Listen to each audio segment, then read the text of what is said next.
বোধের বা বুদ্ধির কারক। হুম। ম্যাডাম, বুধ হচ্ছে বোধ বা বুদ্ধির কারক। হুম। হুম। আর বুধকে বলা হয় প্ল্যানেট অফ কমিউনিকেশন, যে আর বুধ হচ্ছে নিজের ঢাক নিজে পেটানো, মানে নিজে নিজেরটা বুঝে নেওয়ার ক্ষমতা বুধের মধ্যে আছে। আর এর মধ্যে বাক শক্তি খুব সুন্দর, মানে যে কাউকে কনভিন্স করে নেওয়ার মতো ক্ষমতা বুধের মধ্যে আছে। আর বুদ্ধি, দক্ষতা, এদের মধ্যে সব ইঞ্জিনিয়ার দীপিকা দেখা যায়, একাই বলে দিল, ব্যবসায়ী। বাকিরা কি করে বলবে? দুটো দুটো করে বলতে বলেছি তো। আচ্ছা, খুব ভালো হয়েছে। এবার ঠিক আছে। পরের জন বলুন। খুব ভালো হয়েছে দীপিকা, খুব ভালো হয়েছে, সুন্দর হয়েছে। বা পরের জন বলুন। ম্যাম বলবো? হ্যাঁ, নিশ্চয়ই, তাড়াতাড়ি, আমরা পরে ক্লাস শুরু করবো, তাড়াতাড়ি বলতে চেষ্টা হবে, হ্যাঁ। করছি। দীপিকা দি তো সবই বলে দিয়েছে, তবুও আমি এক দুটোটা বলবার চেষ্টা করছি। হ্যাঁ। মানে সূর্য প্রধানত তো, মানে যেটা সূর্যে যেটা থাকে, যে সূর্য যদি কারো কুষ্ঠিতে খারাপ হয়ে থাকে তাহলে পিতার সম্মান হানি হয়। এছাড়া সূর্য যদি আমাদের কোনোভাবে খারাপ হয়ে থাকে তাহলে আমাদের সাহস কম থাকে, কনফিডেন্স কম থাকে, দুটো হয়ে গেল। এবার চন্দ্রে আসি। চন্দ্র আমাদের মাসিক যে ঋতুস্রাব হয় সেটাকে নির্দেশ করে। এছাড়াও চন্দ্র আমাদের হচ্ছে কাউকে যেটা হয়, কাউকে খাওয়ানো, নিজে খাওয়া, এই সমস্ত কিছুকে ইন্ডিকেট করে। বুধ বুধ হচ্ছে আহ বুধ হচ্ছে আমাদের বুদ্ধিকে নির্দেশ করে, কারণ বুদ্ধি ছাড়া কোনো কিছু সম্ভব নয়। আর বুধের আরেকটা গুণ, বুধ হলো সবুজ কালার, আই থিঙ্ক বুধ সবুজ কালারকে ইন্ডিকেট করে। মঙ্গল মঙ্গল হলো যে কোনো রক্ত জাতীয় জিনিস, যেখানে রক্তারক্তি আছে সেখানেই মঙ্গল। আর মঙ্গল যে কর্মটাকে মেনলি নির্দেশ করে থাকে সেটি হলো পুলিশ, ফায়ার ব্রিগেড, এটাই। বাহ, খুব ভালো হয়েছে একদম। এই গোছানো গোছানো মানে, আমরা এই পড়াশোনাটাই যে এখন পড়ছি, কেন পড়ছি? আর আমার সবার কাছে একটা জিনিস, যারা একদম জানো না তাদেরকে আমার বলার, বিশেষ করে এই যে আমরা কারকত্ব পড়ছি, এই কারকত্বটা আমরা কেন পড়ছি? আমরা যখন পরবর্তীকালে চার্ট আলোচনা করব, তখন আমরা দেখতে পারবো যে অমুক ভাবে অমুক গ্রহ বসে আছে, অমুক ভাবে হয়তো একাধিক গ্রহ বসে আছে। তখন সেই গ্রহগুলো থেকে আমরা আসলে কি কি বিচার করতে পারবো, সেই বিচারগুলোর জন্য আমাদের এই কারকত্বা শেখা, মানে এক একটা গ্রহ কোন কোন জিনিসগুলোকে নির্দেশ করে।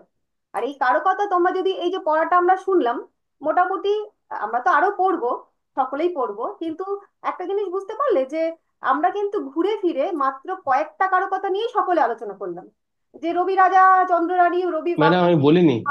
হ্যাঁ, কে আছেন বাকি? আমি বলিনি। সুমন বাবু, হ্যাঁ বলে ফেলুন। বলছি, সূর্য যদি বডি পার্টস হিসেবে ইন্ডিকেট করতে হয় তাহলে ডান চোখকে সূর্য দিয়ে বোঝায়, আর মুনকে বোঝায় বাঁ চোখ দিয়ে। আর মুনের যদি এই করতে হয় বুক, বুক যেটা সেটাকে বোঝায় মুনকে দিয়ে। আর বুধকে যদি বডি পার্টস ইন্ডিকেট করতে চাই সেটা স্কিনকে বলবে মার্স, স্কিন। এটা মার্সের দিয়ে বিচার করা হয়। মার্কারি। মার্কারি, বুধ। এই সরি, মার্কারি। স্কিন তো মার্স তো, মোস্ট প্রবাবলি। মঙ্গল মার্কারি। নয়, মঙ্গল রক্তের কারক, রক্ত হ্যাঁ মজ্জা। রক্ত, হ্যাঁ যাই হোক। হুম। আর যদি সানের আপনার ই বলতে চাই যে পাওয়ার অ্যাডমিনিস্ট্রেশন বা ক্যাপিটাল সিটি, সেগুলো সানকে দিয়ে বোঝানো হয়। আর মুন বলতে গেলে আহ, আপনার কোনো চিটিং টেন্ডেন্সি বা এই জিনিসগুলোকে, মুনকে যদি কারোর চার্টে খারাপ থাকে তখন মুন অ্যাফ্লিক্টেড হলে তখন সেগুলোকে আমরা এই বলি যে মুনের রিলেটেড প্রবলেম সেগুলো। আর মার্সে যদি আমার ব্লাড তো বলেই দিয়েছে। আর যে কোনো ইলেকট্রিক্যাল জিনিস বা কোনো ইলেকট্রিক্যাল ইকুইপমেন্ট সেটা মার্সকে দিয়ে বোঝানো হয়। আর ইলেকট্রনিক্স হচ্ছে রাহু দিয়ে, কিন্তু ইলেকট্রিক এনার্জি ওটা মঙ্গল। হ্যাঁ, আর মার্কারি তো বয়ফ্রেন্ড গার্লফ্রেন্ডের, সেটা মার্কারি দিয়ে বোঝানো হয়। আচ্ছা, তো আমরা এই যেটা আলোচনা করলাম, হ্যাঁ হুম। খুব ভালো বলেছেন। অনিল কুমার বাবু বললেন নিশ্চয়, না? জি, হ্যাঁ। নমস্কার ম্যাম।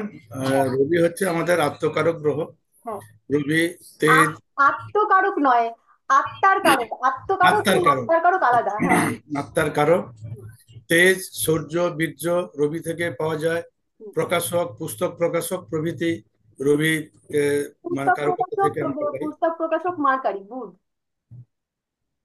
বুধ হচ্ছে বালক গ্রহ। বুধের হচ্ছে স্মৃতিশক্তিকে প্রখর করে, হ্যাঁ। বাগ্মিতাকে বাড়ায়, হুম, এবং আহ, শিল্পকলাকেও বুধ থেকে আমরা পেয়ে যাই। চন্দ্র হচ্ছে আমাদের নানা রকম মন, মন থেকে জলজ এবং অন্যান্য যে সকল পদার্থ আছে সেটা চন্দ্র থেকে আমরা পাই। মঙ্গল হচ্ছে আমাদের বীরত্বের কারক। উনি হচ্ছেন আমাদের আহ, সরকারি, যেমন বললেন যে মিলিটারি, পুলিশ প্রভৃতি চাকরিতে এটা পাওয়া যায় যেমন, তেমন মঙ্গল থেকে ভূমি, ভূমি সংক্রান্ত বিষয়গুলো পাওয়া যায়। খুব ভালো আছে। আর কেউ আছেন যিনি বলবেন? বাকি আছেন কেউ আর বলতে বাকি আছেন কেউ? আচ্ছা, তো আর কেউ বলছে না? আমরা মোটামুটি। শিলিগুড়ি কোচবিহার। হ্যাঁ, একতা একতা তো বলেননি, একতা বলুন। ম্যাম আমি তো বললাম ও আচ্ছা, তাহলে একতা কে যে বলছে? বলেছে, আরো দুজন ছিলেন না, শিলিগুড়ি কোচবিহার, আরো কি মানে সোয়েটার টোয়েটার পরা শিলিগুড়ি দেখলাম। থেকে আমি ছিলাম। ওদিকে ঠান্ডা। ও, তাহলে কোচবিহার আছে একজন। হ্যাঁ, কে আছেন বলুন না, মানে ভুল হোক না, আমরা সবাই ধরিয়ে শিখিয়ে দেবো, সবাই পড়াশোনা বলতে করছি তো। বলতেই অভ্যাস হবে। হ্যাঁ, বলুন। আচ্ছা, যাই হোক, উনি বলতে চাইছেন না। তো যেটা আমরা বলছিলাম যে আমরা ঘুরে ফিরে কিন্তু ওই কয়েকটা কারকত্বের মধ্যেই ঘোরাফেরা করলাম, কিন্তু আমরা নোটসে কিন্তু আরো অনেক বেশি কারকতা পেয়েছি, তাই কি না? কিন্তু ওই যে ক্লাসে যেটুকু শুনেছি সেইটুকু মাথার মধ্যে যা ছিল সেটাই ঘুরিয়ে ফিরিয়ে আমরা বললাম। তো তার বাইরে আর দীপিকা হচ্ছে কি নোটসে যা লেখা ছিল, মানে ম্যাম যে নোটসটা পড়িয়েছে সেই নোটসটা লিখে নিয়ে একদম তাই ছেড়ে দিলাম। যদিও খুব ভালো, এটা খুব ভালো কথা, কিন্তু আমাদেরকে আরো একটু পড়াশোনা করতে হবে, কারো কথা আরো বেশি বেশি করে মনে রাখতে হবে, না হলে কিন্তু পরবর্তীকালে প্রেডিকশনে যখন মানুষ এসে বলবে যে আমার কোর্ট কেসটা ঠিক হবে কিনা, আমার বউ চলে গেছে সে ফিরে আসবে কিনা, দেখুন আমার ডিভোর্স হবে কিনা, আমার বাচ্চার পড়াশোনা কি হবে, তখন বসে বসে ভাববো এটা কে, বুধ করবে না রবি করবে না শনি করবে, বই বের করে দেখবো, এটা তো হবে না, তাই না? তো তার জন্য আমাদের পড়াশোনা, আচ্ছা আমরা তো দুটো হাতের ক্লাসও করেছি, তাই না? হস্তর ওপর দুখানা ক্লাস করেছি। তো সেইখান থেকে আমরা অনেক কিছু শিখেছি, স্যার খুব ভালো শিখিয়েছেন। তো সেইগুলো কি বাড়িতে টুকটাক প্র্যাকটিস করেন আপনারা? দেখছেন কারো হাত লাল, লাল হাত, সাদা হাত, নরম হাত, শক্ত হাত, কিছু বুঝছেন? কেউ কি প্র্যাকটিস করছেন? এগুলো কিন্তু টুকটাক করে প্র্যাকটিস করবেন নিজেদের মানুষের ম্যাম কাছাকাছি। দেখেছিলাম। হুম হুম। হ্যাঁ, ম্যাম না মিলে আমি যায় কিন্তু। মিলে যাই হ্যাঁ, আসলে যেটা আমাদের ঘরের পুরো থেকে মিলে প্র্যাকটিসটা যায়। করা শুরু করতে লোক লোকটা তো ভীষণ ভাবে মেলে। হবে। লোক ভীষণ ভাবে মেলে, লোকটা ভীষণ ভাবে মেলে। এইটাই, সেটাই হচ্ছে ব্যাপার, প্রথমে ম্যাম ঘরের সব মানুষদের থেকে কাছে। বাজে জিনিস হচ্ছে ওই নরম হাত শক্ত হাত বা কালার বা এই যে নখের বিভিন্ন দাগ, এগুলো যখন আমি নিজের হাতটাই বারংবার দেখছি, আর এই এবার একটা কথা, যখন এটাই দেখছি আমার বলার ছিল, যখন আমরা মোটামুটি প্রেডিকশন করা শিখে যাব, তখন আমাদের সকলের মধ্যেই টেন্ডেন্সি শুরু হবে, যাই শিখবো আমার চার্টটা দেখি, আমার চার্টে আছে কিনা, আর স্যার শিখিয়েছেন হাতের এখানে থাকলে এই হবে, দেখি আমার হাতে আছে কিনা। এই আমার হাতটা বাদ দিয়ে শিখতে হবে, আমার হাত দিয়ে এবং আমার চার্ট দিয়ে কিন্তু শেখা যাবে না, দেখতে হবে যে অন্যের হাত অন্যের চার্ট কি বলছে, তখনই যখন মেলাতে পারবো। অ্যাকচুয়ালি আমরা কি হয়, আমাদের সাবকনসিয়াস মাইন্ড আমাদের সাপোর্টে কথা বলে সবসময়, এই যে এখানে একটা মিস্টিক ক্রস স্যার বলে দিয়েছেন মানে আমি কোটিপতি হব, এটা হয়, কিন্তু এটা অন্যের হাত থেকে খুঁজে বার করা, সেইটা যদি আমরা পারি তবে আমরা শিখছি, না হলে নিজের সাপেক্ষে সবই ঠিক, এটাই হবে। আমার হাতটা নরম, তার মানে আমি খুব নরম মনের মানুষ, আমার হাতে এই রেখা আমি আছে, আমি খুব নিজেকে জিদ্দি। হ্যাঁ, তো এগুলো প্র্যাকটিস করতে হবে, অল্প অল্প যেটুকু শিখছি সেটুকুই প্র্যাকটিস করব, বারবার আমি নিজেকে রিপিটেশনের মধ্যে করব। হুম, আস্তে আস্তে আমরা শিখে যাবো। ম্যাডাম, একটা একটা কথা ছিল, আপনি যেটা বললাম না, ওই যে ইলেকট্রনিক্স যেটা বললেন, হুম। ওই ইলেকট্রনিক্স বলতে রাহুকে বোঝানো হয়, আর হেভি ইলেকট্রিক্যাল ইকুইপমেন্ট তো মার্সকে দিয়ে বোঝানো হয়, তাই তো? হ্যাঁ, হ্যাঁ, ওটাই। ইলেকট্রনিক, ইলেক্ট মানে যেটা বিদ্যুৎ কারেন্ট, এটা হচ্ছে হ্যাঁ, হ্যাঁ, হ্যাঁ, হুম। আমি ওটাই তো বললাম, ইলেকট্রিক্যাল ইকুইপমেন্ট বললাম আমি। আচ্ছা আচ্ছা, বেশ। ঠিক। তো এবার আমরা গ্রুপের মধ্যে একটা বিষয় নিয়ে প্রশ্ন পেয়েছি, কে করেছিলেন আমার ঠিক মনে নেই। প্রশ্নটা ছিল হচ্ছে দীপ্তাংশ, দীপ্তাংশ নিয়ে আপনাদের মনের মধ্যে প্রশ্ন তৈরি হয়েছে, দীপ্তাংশ কি? এবার এই দীপ্তাংশ যদি আমি নোটে গ্রুপের মধ্যে বলে দিতাম, তাহলে যারা নতুন আছে তাদের একদমই বুঝতে অসুবিধা হতো, কারণ এটা একটু বোঝবার বিষয়। তো সেই জন্য আগে আমি দীপ্তাংশটা আলোচনা করে নিই। আমরা প্রত্যেকেই প্রত্যেকটা গ্রহের দীপ্তাংশের মানটা পেয়েছি। তারপরেও আমি একবার বলে দিই, এটা আগে একটু লিখে নিন, একটা জায়গায় নোট করে নিন যে কোন গ্রহের কি দীপ্তাংশ। রেকর্ডিং হচ্ছে তো? হ্যাঁ হ্যাঁ, রেকর্ডিং হচ্ছে।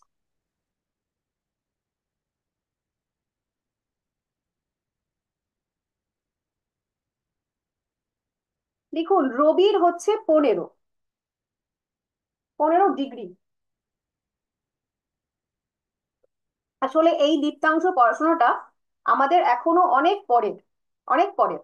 এখনো আমরা সেই ডিগ্রি ফিগ্রিতে কিছুই পৌঁছাতে পারিনি আমরা, সবে শুরু। কিন্তু যেহেতু নোটের মধ্যে এটা রয়েছে এবং আপনাদের মাথার মধ্যেও এটা ঢুকে গেছে, তাই তো যতক্ষণ ক্লিয়ার না হবে মনের মধ্যে একটা তৈরি হবে। তবে কি, আমরা যখন এই ধরনের লেখা নোট পাবো, সেই লেখা নোট তো অনেকগুলো ক্লাসের সমন্বয়, সবকিছুই যদি আমরা একবারে জানতে চাই তাহলে কিন্তু গুলিয়ে যাবে। যেমন এই যে আজকে যেটা বুঝাবো দীপ্তাংশ, অনেকেই হয়তো ক্লিয়ারলি বুঝবে না, কারণ এটা এখনো সেই পড়াটার জায়গা নয়।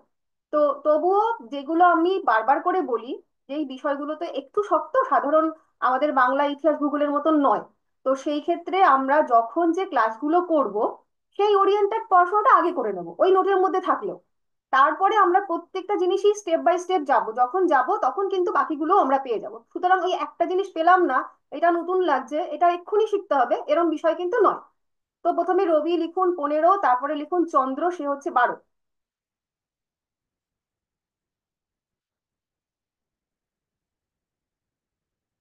12 ডিগ্রি। হুম, রবিচন্দ্র। মঙ্গল লিখুন, মঙ্গল হচ্ছে 8 ডিগ্রি। এগুলো আপনাদের নোটসে দেওয়া আছে, তবু আমি এক জায়গায় করে দিচ্ছি যাতে কিনা আপনাদের পরবর্তীকালে বুঝতে সুবিধা হয়। ম্যাডাম মঙ্গল কত বললেন? 8, 8। ম্যাম এগুলো দিয়ে কি দেখা হয়? আমি এইটা আসছি, আগে লিখে নিন, আমি সেটাই বোঝানোর জন্য আজকের ক্লাস। এবার আপনাদের তরফ থেকে বলা বন্ধ, এবার শুধু আমি বলবো। আর তারপরে আজকের ক্লাস সাপেক্ষে যেগুলো বুঝছেন না সেটা ছাড়া বাকি আর যেগুলো প্রশ্ন তৈরি হবে সেগুলো সব গ্রুপে আলোচনা হবে। মঙ্গল 8, বুধ 7 ডিগ্রি।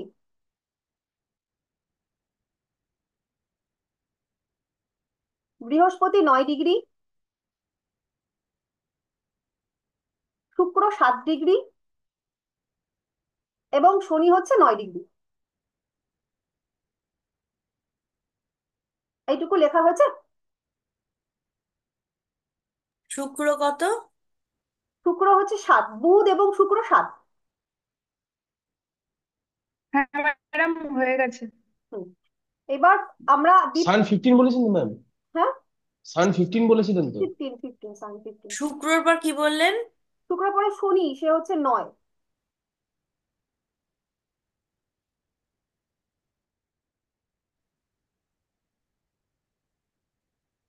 ম্যাম রাহু। এগুলো রাহু কেতুর দীপ্তাংশ হয় না।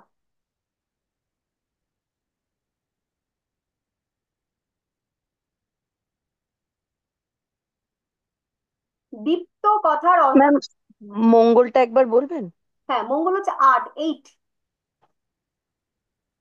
আমি আরেকবার বলছি, সবাই একটু মিলিয়ে নিন। রবি হচ্ছে 15, চন্দ্র হচ্ছে 12, মঙ্গল হচ্ছে 8, বুধ হচ্ছে 7, বৃহস্পতি আর শনি 9, এবং শুক্র হচ্ছে 7।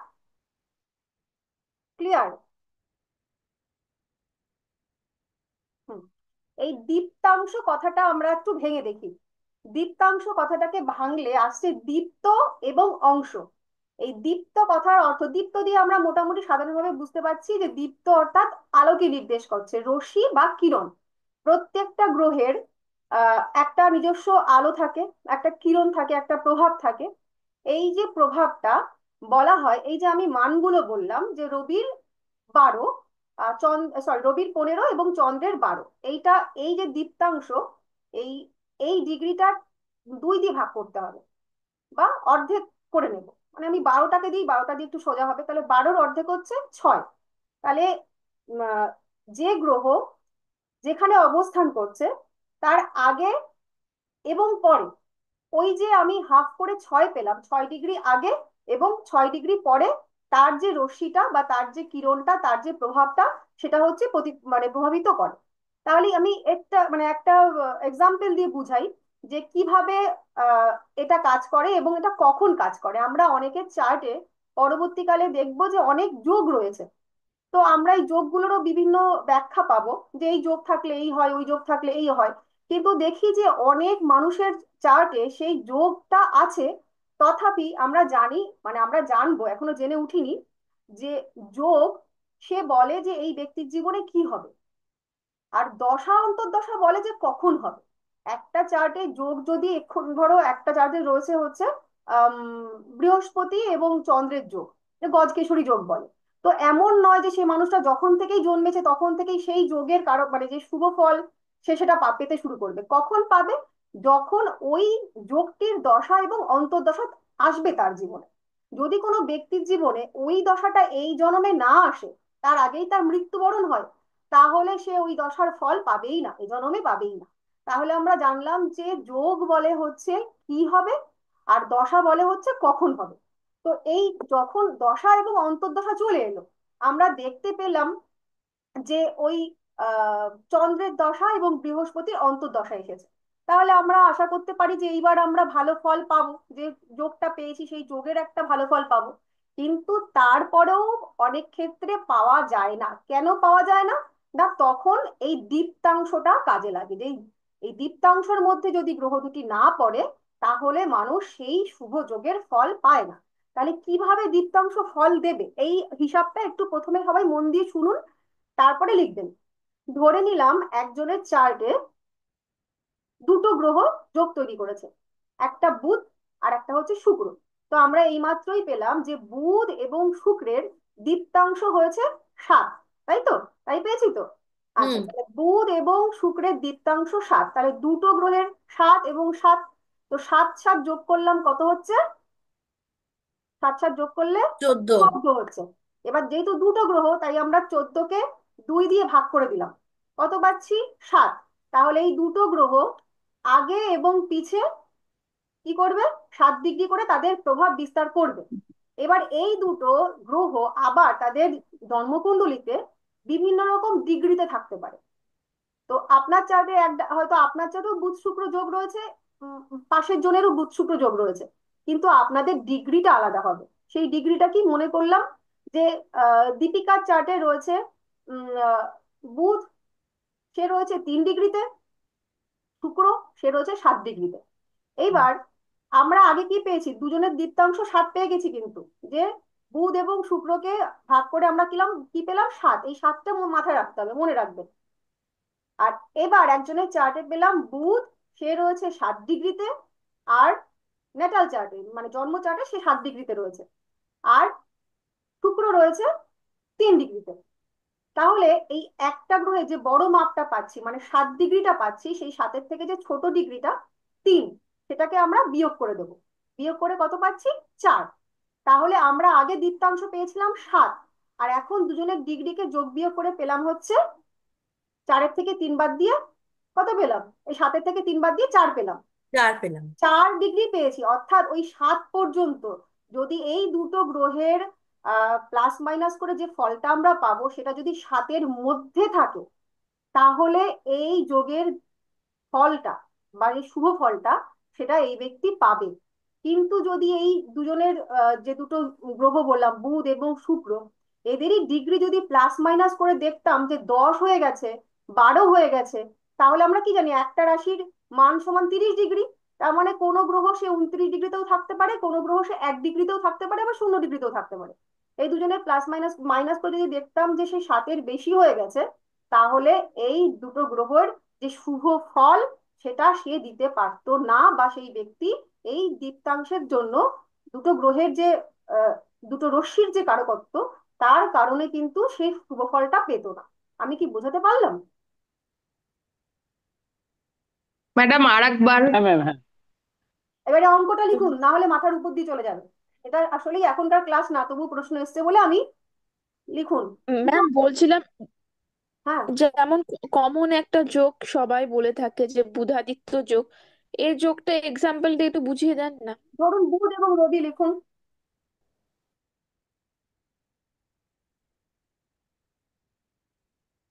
বুধ এবং রবি, বুধের কত পেয়েছি আমরা? দীপ্তাংশ 15। এই রবির দীপ্তাংশ পেয়েছি আমরা 15, হুম। আর বুধের পেলাম 7। নিজেরা করুন, প্রত্যেকে উত্তর দেবেন, তাহলে ভুল হওয়ার সম্ভাবনাটা কম হবে। 15 এবং 7 যোগ করুন দুজনের, কত হলো? 22। 15 এবং 7 22 হয়। হ্যাঁ 22। তাহলে 22কে 2 দিয়ে ভাগ করুন, কত হচ্ছে? 11। 11। এই 11 ডিগ্রি হচ্ছে এদের দীপ্তাংশ হলো, মানে এই দুটো গ্রহ 11 ডিগ্রি আগে এবং 11 ডিগ্রি পরে পর্যন্ত বিস্তার করবে। এবার ধরে নিলাম কারোর জন্ম চার্ট এইটুকু লেখা আছে সবার। দুটো গ্রহের মান লিখুন। রবি হচ্ছে 15, বুধ 7, দুটোকে যোগ করলাম, যোগফল হলো 22। এই 22কে আমরা 2 দিয়ে ভাগ করলাম, ভাগফল হলো। ম্যাডাম এটা কি লিখতে হবে, লিখবো এটা লিখুন লিখুন, না হলে না ভুলে যাবেন। করবো? লিখুন, আমি তো বোঝালাম, এবার লিখুন, নাহলে ভুলে যাবেন আবার তখন ম্যাডাম একবার রবির রবির ডিগ্রি 15 বলেছি, 15, বুধ হচ্ছে 7,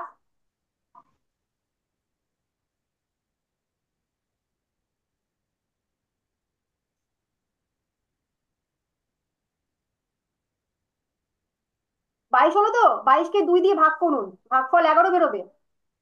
এই 11টা হচ্ছে এই দুটো গ্রহের দীপ্তাংশ, অর্থাৎ সেই গ্রহ আগে 11 ডিগ্রি, তার আগে এবং তার পরে সে যে ডিগ্রিতে বসছে সেখান থেকে সে তার দীপ্তি দেবে।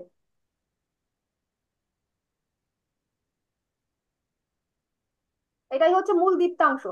এবার একটা এক্সাম্পল লিখুন, যে কোনো চার্টে ধরুন বুধ, আগের অঙ্কটাই বুঝাই না হলে গুলিয়ে যাবে। ধরুন বুধ হয়েছে, সে 4 ডিগ্রিতে রয়েছে, লগ্ন চার্টে বুধ রয়েছে 4 ডিগ্রিতে, এবং রবি রয়েছে 7 ডিগ্রিতে। 7-এর থেকে 4 বাদ দিয়ে দিন। আর একবার বলুন ম্যাডাম, বুঝতে পারলাম না, এখানটা কি লিখবো? লগ্ন কি লিখবো? চার্টে, কোন ব্যক্তির লগ্ন চার্টে রবি বুধ যোগ রয়েছে, এবার বুধ রয়েছে 7 ডিগ্রিতে, সরি বুধ না, রবি লিখুন 7 ডিগ্রিতে, বুধ রয়েছে 4 ডিগ্রিতে। তাহলে ম্যাম 3 ডিগ্রি 3 হচ্ছে। ডিগ্রি ফল পাচ্ছেন। আর আগে আমরা দীপ্তাংশ কত পেয়েছিলাম? 11। অর্থাৎ 11। 3 এই 11-র মধ্যেই পড়ছে, ফলে এই হ্যাঁ ব্যক্তির যোগটি শুভ হবে বা সে ফলটা পাবে। বুঝতে পারলাম? ম্যাম বুধ কত এই বুঝতে ডিগ্রিতে ব্যক্তি পারলাম ম্যাডাম? না ম্যাম। এই ব্যক্তি বুধাদিত্যের ম্যাডাম ভোগ পাবে। হ্যাঁ এই ব্যক্তি ম্যাডাম ম্যাম বুধ, বুঝতে পারলাম না। কে বুঝতে পারলেন না? ম্যাডাম ম্যাম বলছি আমি বুধ কত বুঝতে ডিগ্রি পারিনি। বললেন? ম্যাডাম বুধ কত ডিগ্রি বললেন? 4 ডিগ্রি। রবি 7, বুধ 4, দুজনকে বিয়োগ করে 3 হয়। ম্যাডাম বিয়োগ কেন হচ্ছে, ওখানে যোগ হয়েছিল? আগে দীপ্তাংশ যোগ হয়েছিল, এটা সূত্র। এখন সূত্র আমি কেন, অঙ্কের মানুষরা সূত্র কিভাবে আবিষ্কার করেছিল সেটা আমি জানি না, সূত্রটা এটাই আপনাদের জানতে হবে। ম্যাম এটা একটু বলুন না, কোনো পার্সনের কি একটা বললেন না ম্যাম? কোন ব্যক্তির লগ্ন চার্টে, প্রত্যেকের তো আলাদা আলাদা লগ্ন চার্ট হয়, সেই হ্যাঁ। লগ্ন চার্টে যদি কোনো যোগ থাকে, এক্ষেত্রে কেউ একজন আমাকে বললো বুধাদিত্য যোগ বলতে, আমরা তাই জন্য রবি এবং বুধকে নিলাম। এবার এই প্রত্যেকটা গ্রহের একটা নির্দিষ্ট ডিগ্রি থাকে, যে রবি অমুক ডিগ্রিতে রয়েছে, চন্দ্র অমুক ডিগ্রিতে রয়েছে। সেই সাপেক্ষে এই বুধাদিত্য যোগের ক্ষেত্রে আমরা রবির ডিগ্রি দিয়েছি 7 এবং বুধের ডিগ্রি দিয়েছি 4। 4। এবার এই 7-এর থেকে 4-কে বিয়োগ করে দিন। ম্যাম বুধের তো 7 আর রবির তো 15 ম্যাম। ওটা দীপ্তাংশের, আর এটা লগ্ন চার্টের। এটা ম্যাম বুধাদিত্য যোগের ব্যাপারটা বোঝাচ্ছেন। মানে ধরুন একজন ব্যক্তির জন্ম চার্টে বুধাদিত্য যোগ আছে, মানে রবি এবং বুধ একসঙ্গে আছে, ঠিক আছে? এবার সেই ক্ষেত্রে সেই রবিটা রয়েছে 7 ডিগ্রিতে এবং বুধটা রয়েছে 4 ডিগ্রিতে ওই ব্যক্তির চার্টে। এটা একটা উদাহরণ চার্ট হিসাবে আমরা বলছি। ম্যাম একটা ছোট কোয়েশ্চেন ছিল আমার ডিগ্রি নিয়ে। হ্যাঁ ডিগ্রি কিন্তু আজকে আমাদের ক্লাসের বিষয় নয়, আমরা শুধু না দীপ্তাংশ। না, আমি জাস্ট এটা জিজ্ঞেস করছি যে এখানে সান মার্কারি আর মার্কারি সান কম্বিনেশন যে কোনো দুটোই কাজ করবে তো বুধাদিত্য যোগে? একদম একদম একদম একদম। মানে নারী অ্যাস্ট্রোলজিতে দুটো ডিফারেন্ট হয় তো ওই জন্য আমরা জিজ্ঞেস নারী করলাম। অ্যাস্ট্রোলজি পড়ছি না এখানে, যেটুকু আমি জাস্ট অঙ্কটা মানে ওটা বোঝাচ্ছি। মাথায় আছে, হ্যাঁ। হ্যাঁ আমি অঙ্কটা বোঝাচ্ছি, ম্যাডাম আপনারা শুধু সেইটুকু বোঝার চেষ্টা করুন। এখনো আমরা এই ম্যাডাম এখানে যদি করিনি। ম্যাডাম এখানে যদি উল্টো হতো, যদি রবি এখানে 4 হতো আর বুধ 7 হতো, তো সেই ক্ষেত্রেও কি একই হতো? বড়টার থেকে আমরা ছোটটাকে বিয়োগ দেবো, এটা হচ্ছে ব্যাপার। সে যে যত ডিগ্রি আর সেইটাকে আমরা আর সেইটাকে আমরা কম্পেয়ার করব, যেটা আগে বললেন 11 ডিগ্রি, সেটার সঙ্গে কম্পেয়ার করব। হ্যাঁ, এই যে এটার সঙ্গে বড়টার যোগ থেকে করে দিতে ছোটটা হবে। বিয়োগ করে যে বিয়োগফলটা পাবো, সেটা 2 হোক, 3 হোক, 5 হোক, 9 হোক, সে হোয়াট এভার, সে যদি ওই 11 পর্যন্ত হয় তাহলে সে ফল দিতে পারবে। কিন্তু যদি সে 11কে ক্রস করে যায় তাহলে আর হুম। ফল দিতে পারবে না। এইটুকু ক্লিয়ার হয়েছে? করবে না। হ্যাঁ হ্যাঁ ম্যাডাম। ব্যাস এইটুকুই আমাদের দীপ্তাংশ, মোটামুটি যদি বোঝা যায়। এখন এগুলো বোঝার বিষয় নয়, কারণ এটা অনেক পরের ক্লাস। তবু দীপ্তাংশ নিয়ে প্রশ্ন এসেছে বলে আমি মোটামুটি বুঝিয়ে দিলাম। এবার আমরা কারকত্বে ফিরে আসি। আমাদের আজকের কারকত্ব হচ্ছে দেবগুরু বৃহস্পতি।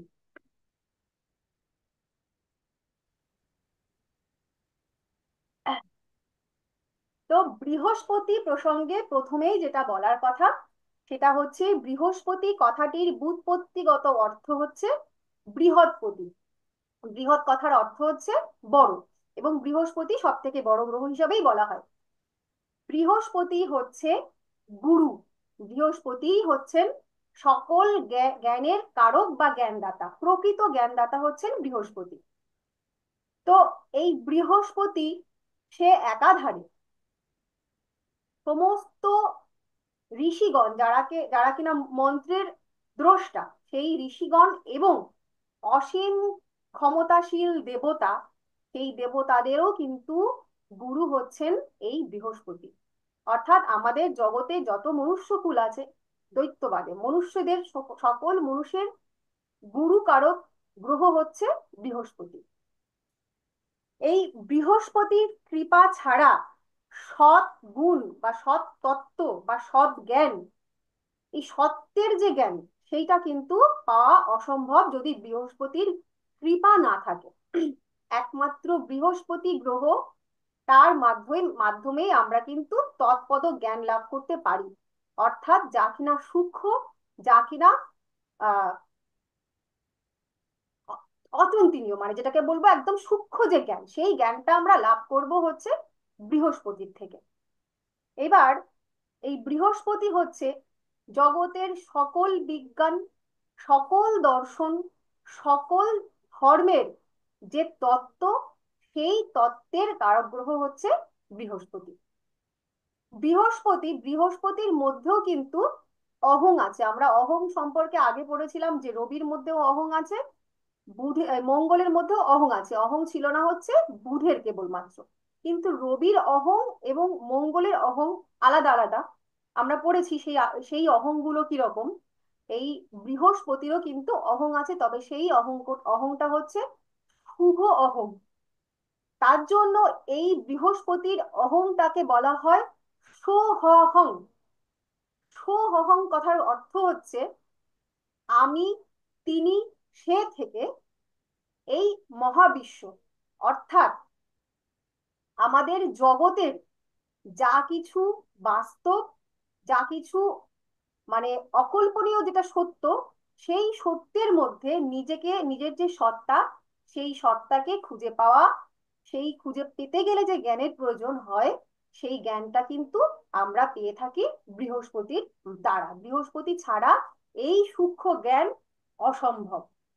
এবার বৃহস্পতি এবং শুক্র, এই দুটো গ্রহই কিন্তু আমাদেরকে সুখ দান করে। জগতের যে সুখ আমরা পাই, সেই সুখের যে কারক গ্রহ, সেই কারক গ্রহ দুটোই হচ্ছে বৃহস্পতি এবং শুক্র। কিন্তু এই বৃহস্পতি এবং শুক্রের মধ্যে একটা বিস্তর পার্থক্য আছে। সেই পার্থক্যটা কি? এক্ষেত্রে বৃহস্পতিকে শ্রেষ্ঠ বলা হয়েছে, কারণ বৃহস্পতির থেকে আমরা যে সুখটা পাই, সেই সুখটা হচ্ছে অবিমিশ্রিত, বা বলতে পারি এর মধ্যে কোনো রকম মিক্স আপ নেই, একদম পিওর, একদম শুদ্ধ। আর শুক্রের ক্ষেত্রে আমরা যে সুখটা পাই, সেই সুখটা কিন্তু স্থূল সুখ, অর্থাৎ এই জড় পদার্থ নির্ভরশীল সুখ। সেই সুখ থেকে কিন্তু আমাদের দুঃখ পাওয়ার সম্ভাবনাটাও আছে। কিরকম, এটা আমি একটা ছোট্ট এক্সাম্পল দিয়ে বুঝাই বিষয়টা। কিরকম বিষয়টা? বিষয়টা হচ্ছে, যেহেতু শুক্র হচ্ছে স্থূল জিনিসের কারক, যা কিছু আমাদের এই পৃথিবীতে স্থূল জিনিস আছে যেটা জড় পদার্থ, সেটার কারকই হচ্ছে শুক্র। তো শুক্রে আমরা যখন কোনো কিছু, স্থূল মানে কি ম্যাম? জড় পদার্থ, জড়, সেটাই বা কি ম্যাম? যেটার মধ্যে প্রাণ নেই। মানে বুঝতে পারলাম না। Non living thing. এই যে হ্যাঁ, এই যে যেমন একটা জলের বোতল, এই বোতলটা প্লাস্টিক দিয়ে তৈরি হয়েছে কিন্তু দেখতে সুন্দর। এই সৌন্দর্যটা, এই যে সুন্দর করে একটা বোতল তৈরি করা হয়েছে, এই কারুকত্বটা হচ্ছে শুক্রের। বুঝতে পারলাম? আচ্ছা। হ্যাঁ। তো এবার এই ধরুন আপনি একটা কোনো কিছু জিনিসকে চাইছেন যে আমি এই জিনিসটা চাই, একটা সুন্দর ধরুন আহ সোনার হার, একটা সোনার হার চাইছেন, যেটা আমি যদি পেতাম আমার খুব আনন্দ হতো। তো আপনি সেই জিনিসটা পেলেন, পাওয়ার পরে আপনার একটা আনন্দ অনুভূতি হলো। এই আনন্দটা কিন্তু একদম প্রকৃত সূক্ষ্ম। এই আনন্দের কারক কিন্তু বৃহস্পতি। কিন্তু এটা পাওয়ার পরে একটা সুখ হলো, সুখানুভূতি হলো। এই সুখের যে কারক গ্রহ, সেটা কিন্তু শুক্রের। দেখুন এই বিষয়গুলো একটু গুড়ো গুড়ো, মানে এগুলো একটু ডিপেস্ট ফিলিং। এগুলো প্রত্যেকটা আমি ওই সহজ বাংলায় বোঝাতে পারবো না হয়তো, একটু বুঝে নিতে হবে। দুটো ফিলিং কিন্তু আলাদা, একটা আনন্দ আর একটা হচ্ছে সুখ। আনন্দটাকে বলা হয় চিরন্তন, অর্থাৎ কিনা যার কোনো পরিবর্তন হয় না, সেটা ম্যাম একদম। এটাকে এভাবে বলা যায় কি, যে একটা হচ্ছে কোনো জিনিস পজিশন করে যে আনন্দ, সেটাকে ভেনাস দিয়ে বোঝাবো, আর কোনো জিনিস অ্যাচিভ করে আনন্দ, সেটা জুপিটার দিয়ে বোঝাবো, না, সেরকম ভাবে বলা যায় আনন্দ কি? জিনিসটাই আলাদা। আনন্দ সব সময় সে কারকত্ব হচ্ছে বৃহস্পতির, হ্যাঁ, সুখ ভেনাস। হচ্ছে শুক্রের। ভেনাস সবসময় সুখ দেয়, কিন্তু মানে যে, চিরন্তন যে হ্যাঁ। আনন্দ, সেই আনন্দটা দেয় হচ্ছে বৃহস্পতি। আমি যে উদাহরণটা দিচ্ছিলাম একটু বুঝুন। ধরুন একটা সোনার চেন আমি চাইছি, সোনার একটা নেকলেস আমি কিনে নিয়ে আসবো, আমি পেলাম, আমার হাজবেন্ড আমাকে দিলেন। এই দেওয়ার সঙ্গে সঙ্গে যে সুখটা আমার হলো, এই সুখের কারকত্ব হচ্ছে শুক্রের। কিন্তু যে শুক্র। আনন্দটা আমার হলো, সেই আনন্দের কারকত্বটা হচ্ছে বৃহস্পতি। এই যে মানে সুখ, চিরন্তন। এই যে সুখটা পেলাম, এই সুখটা কিন্তু ওই বস্তু নির্ভর, অর্থাৎ ওই সোনার গয়নাটা নির্ভর। এই সোনার গয়নাটা যদি কাল না থাকে, হারিয়ে যায়, চুরি হয়ে যায়, তাহলে কিন্তু আমার যে সুখটা ছিল সেই সুখটা নষ্ট হয়ে যাবে, কারণ আমার সুখটা তৈরি হয়েছিল ওই নেকলেসটাকে ঘিরে নিয়ে। কিন্তু যে আনন্দটা হয়েছিল, সেই আনন্দটা তো কিন্তু আমার মাথার মধ্যে রয়ে গেছে। আমি চোখ বন্ধ করে আজ থেকে 10 বছর পরেও গিয়েও যদি ভাবি যে আমার হাজবেন্ড একটা নেকলেস কিনে দিয়েছিলেন, এবং সেই সমপরিমাণ আনন্দের অনুভূতি কিন্তু আমার তখন হবে। এই জন্য বৃহস্পতিকে বলা হয় হচ্ছে স্মৃতির সঞ্চারক, অর্থাৎ যে কিনা স্মৃতি সঞ্চয় করে রাখে। আমরা আগে পড়েছিলাম চন্দ্রের সময় যে চন্দ্র হচ্ছে স্মৃতির কারক। আমাদের যা কিছু স্মৃতি তৈরি হয় তার কারক গ্রহ হচ্ছে চন্দ্র, কিন্তু এই স্মৃতিটাকে সঞ্চয় করে রাখে কিন্তু বৃহস্পতি। সুতরাং এই যে একদম সূক্ষ্ম যা কিছু অনুভূতি আছে, যেটা আমাদের আহ জড় পদার্থের নয়, যেটা কোনো বস্তু নির্ভর নয়, সেই সকল অনুভূতি, সেই সকল সূক্ষ্ম অনুভূতির কারক গ্রহ হচ্ছে বৃহস্পতি। বৃহস্পতিকে জ্ঞানের কারক বলা হয়। এবার এই জ্ঞান প্রসঙ্গে আমি বলবো যে আমরা আগে পড়েছি বুধের কারকত্বের সময়, যে যা কিছু আহ বুদ্ধি, সেই বুদ্ধির কারক হচ্ছে বুধের। কিন্তু বুধ কিন্তু সব সময়ই বৃহস্পতির সাহায্য নিয়ে থাকে। কারণ কারণ হচ্ছে আমাদের বুদ্ধির বিষয়ে আমরা দুটো কথা সবসময় হচ্ছে যে শুনেছি, একটা হচ্ছে জানা এবং আরেকটা হচ্ছে বোঝা।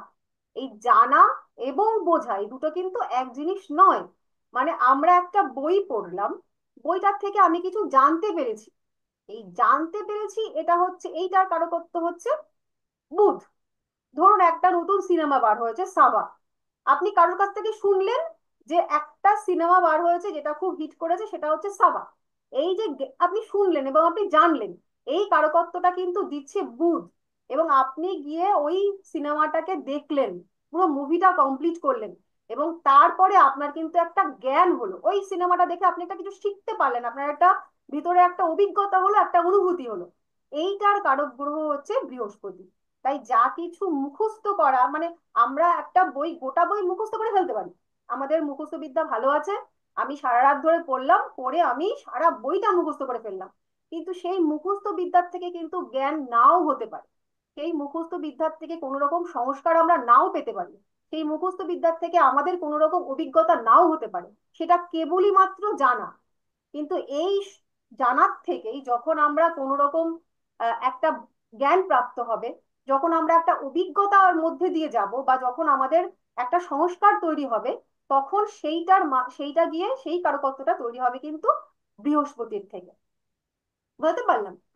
আচ্ছা, এবার আহ বৃহস্পতিকে বলা হয় গ্রোথের কারক। যে শুভ বৃদ্ধি হয়, সেই শুভ বৃদ্ধির কারক গ্রহ হচ্ছে বৃহস্পতি। কিন্তু বৃহস্পতির যে গ্রোথ সেটা কিন্তু খুবই স্লোলি হয়, ধীরে ধীরে হয়। তাহলে আমরা বৃহস্পতিকে পেলাম হচ্ছে প্ল্যানেট অফ গ্রোথ হিসাবে। তো এই যে গ্রোথ বা এই যে বৃদ্ধি, এই বৃদ্ধির কারকত্ব আরো একটি গ্রহের আছে, সেটি হচ্ছে রাহুর। কিন্তু বৃহস্পতির গ্রোথের সঙ্গে রাহুর গ্রোথের যে পার্থক্য, সেটা হচ্ছে বৃহস্পতি ধীরে ধীরে ধীরে ধীরে দেয়, সে আস্তে আস্তে তৈরি করে, একদম সুস্থ তৈরি করা। আর রাহু যে গ্রোথটা দেয় সেটা হচ্ছে রাতারাতি যে প্রাপ্তি, অর্থাৎ আমরা যাকে আঙুল ফুলে কলা গাছ বলি। কাল যে ব্যক্তি একদম ভিখারি ছিল, সে হয়তো রিক্সা চালিয়ে জীবন যাপন করছিল, আজ একটা সে লটারি পেল এবং সে রাতারাতি কোটিপতি হয়ে গেল। এই যে প্রাপ্তিটা, এই প্রাপ্তির কারক গ্রহ কিন্তু রাহুর। কিন্তু যেহেতু এই প্রাপ্তিটা আপনি মোটামুটি যদি আপনাদের অভিজ্ঞতায় এমন থাকে যে এইরকম রিক্সাওয়ালা, আমি উল্লেখ করেই বলছি, রিক্সাওয়ালা বা যারা একটু আহ নিম্নবিত্তীয় কর্ম সাধন করে থাকেন জীবিকার জন্য, বা সবজিওয়ালা। হ্যাঁ এইরকম মানুষ আজ পর্যন্ত আমি এই লটারির বিষয়টা দেখেছি, এই ধরনের মানুষ লটারিটা বেশি পান, কেন পান জানি না, কিন্তু তারা পান। এবং তারা কিন্তু কেউই এই লটারির ধনটা ধরে রাখতে পারেন না। তারা পেয়েছে, তারা 2-4 বছর ভীষণ ভাবে এনজয় করেছে জীবনটাকে, এবং 4 বছর পরে গিয়ে দেখছি আবার তারা সেই গুণমুষিক ভব, অর্থাৎ যে কাজটা করতেন সেই কাজেই হয়তো তাদেরকে ফিরে যেতে হচ্ছে, বা সামান্য কিছু উন্নতি। তার জন্য রাহুর যে প্রাপ্তি সেটা কিন্তু অনিশ্চিত, এবং এই অনিশ্চিত ধনটা কিন্তু কখনোই থাকে না। এবং এই কারণে রাহুর যে প্রাপ্তি সেটাকে অশুভ বলেই ধরা হয়। কিন্তু বৃহস্পতি যে বৃদ্ধিটা দেয় সেটা খুবই স্লোলি স্লোলি স্লোলি স্লোলি দেয়, কিন্তু তার এই বৃদ্ধির কিন্তু কোনো রকম অনিষ্ট হয় না, বা কোনো রকম হঠাৎ করে কিন্তু এই চলে যাওয়া, নষ্ট হয়ে যাওয়াটা নেই। রাহুর আমরা জানি, এই সরি বৃহস্পতির আমরা জানি যে সপ্তম দৃষ্টি ছাড়াও আরো দুটো দৃষ্টির কথা আমরা জানি। সেই দুটো দুটো দৃষ্টি কি না, একটা হচ্ছে পঞ্চম দৃষ্টি আর একটা হচ্ছে নবম দৃষ্টি। তো এই যে আহ বৃহস্পতি সম্পর্কে এই দুটো কোট আপনারা সবসময় মনে রাখবেন, যে বৃহস্পতিকে বলা হয় ব্লেসিং অফ গড, ভগবানের আশীর্বাদ। ভগবান আশীর্বাদ করেছেন, কিভাবে করেছেন? সরাসরি আপনার মাথায় হাত রেখে করেননি, আপনার জন্ম চার্টে দিয়ে দিয়েছেন বৃহস্পতি। এই বৃহস্পতি হচ্ছে আপনার আপনার চার্টে আপনার ঈশ্বরের আশীর্বাদ। এবং এই বৃহস্পতির যে দুটো দৃষ্টি, একটা পঞ্চম এবং একটা নবম, এই দুটো দৃষ্টিকে বলা হয় হচ্ছে গঙ্গা জল স্বরূপ, অর্থাৎ পবিত্র, অর্থাৎ শুদ্ধ, অর্থাৎ সুন্দর। মানে বৃহস্পতি গ্রহকে অনেক সময় মানে তুলনা করা হয় একটা প্রদীপের সঙ্গে। দেখবেন যখন আমরা কোনো প্রদীপ জ্বালাই, প্রদীপটা যখন আলো জ্বলে যায়, তখন আমরা দেখতে পাই যে প্রদীপটা আলোকিত তো করেছে, কিন্তু প্রদীপের ঠিক নিচের জায়গাটা কিন্তু গোল করে একটা অন্ধকারাচ্ছন্ন থাকে। তো সেই কারণে বৃহস্পতিকেও কিন্তু সেই প্রদীপের সঙ্গে তুলনা করা হয়। বৃহস্পতি যে স্থানে বসে, সেই স্থানের তুলনায় যে স্থানে দৃষ্টি দেয়, সেই স্থান কিন্তু বেশি শুভ ফল পায়। মানে ভাবে যখন আমরা পরবর্তীকালে পড়বো, তখন আমরা জানতে পারবো এই বিষয়গুলো। আচ্ছা, বৃহস্পতি থেকে, বৃহস্পতি আমরা প্রথমেই বলেছি বৃহস্পতি একটা বৃহৎ গ্রহ, এবং এই বৃহৎ গ্রহের যে সূর্য থেকে এর দূরত্ব, এইগুলো একটু লিখে নিন। যে সূর্য থেকে বৃহস্পতির দূরত্ব হচ্ছে 15 কোটি মাইল, 15 কোটি মাইল দূরে।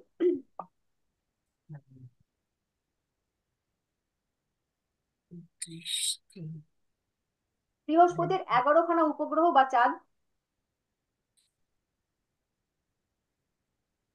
ম্যাম আরেকবার বলুন, 15 কি? 15 কোটি মাইল।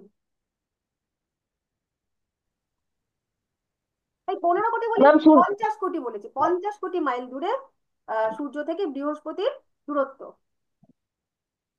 এবং ওর 11খানা উপগ্রহ বা 11খানা চাঁদ। সূর্যকে প্রদক্ষিণ করে 12 বছরে, আর নিজের চারপাশে এক পাক সে মানে এক পাক খায়, সেটা হচ্ছে 9 ঘন্টা 50 মিনিটে। তাহলে ভেবে দেখুন সেই স্পিডটা কি হতে পারে। অত বড় একটা গ্রহ, সে নিজের পাশে চার মানে ঘুরপাক খাচ্ছে, সেটা হচ্ছে 9 ঘন্টা 50। Ma'am satellite, ma'am satellite satellite. উপগ্রহ? হ্যাঁ স্যাটেলাইট। 11টা উপগ্রহ, 11টা স্যাটেলাইট আছে? হ্যাঁ 11টা স্যাটেলাইট। 9 ঘন্টা কত মিনিটে নিজের 50। চারপাশে? 9 ঘন্টা 50। 9 ঘন্টা। 9 ঘন্টা 50 মিনিটে। এটা নিজের অ্যাক্সেসে? হ্যাঁ চারপাশে যে। 9 ঘন্টা 50 মিনিট? হ্যাঁ।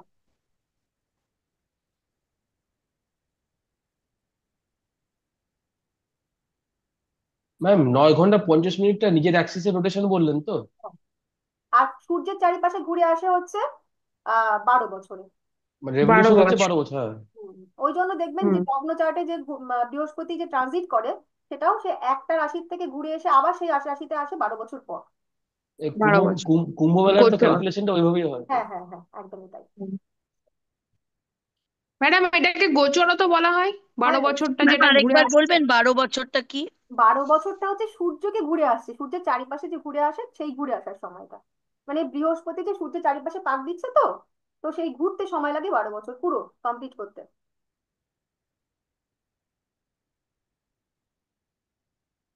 যাহা ট্রানজিট তাহাই গোচর, একটা ইংরেজি রূপ একটা বাংলা। সেটাই রেভলিউশন অ্যারাউন্ড সান। আচ্ছা, এবার এটা লেখা হলো তো, হয়েছে?